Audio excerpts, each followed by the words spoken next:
Hello again, it's Chris here from TheGamesList.com with another Flash game review. With the upcoming Prince of Persia game and new movie set for release later this month, we thought it was only fitting that this week's review should be of Ubisoft's recently released Flash version of Prince of Persia: Sands of Time.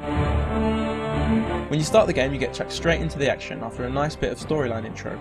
We are told that the palace of your brother is under attack and your job is to run and jump over different obstacles whilst fighting enemies to find and save your brother. The first level is fairly simple to help you understand the concept of the game and eases your way into the gameplay by telling you the different buttons whilst you play.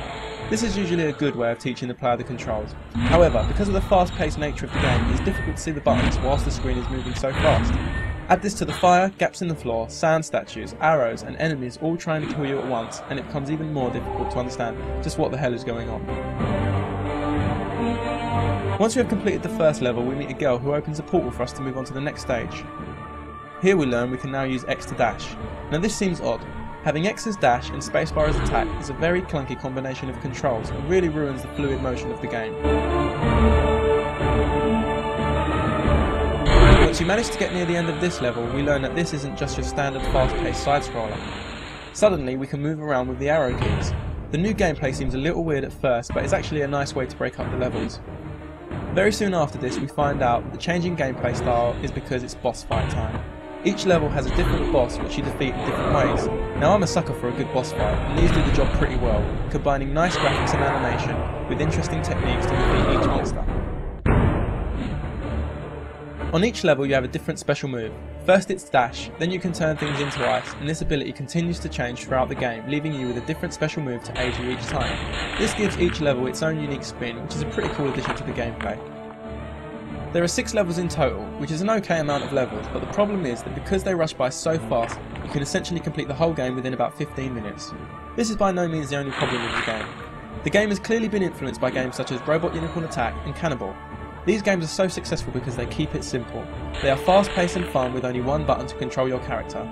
This game has tried to add features to the same style, and in doing so has overcomplicated the game and almost killed it entirely of its fun factor.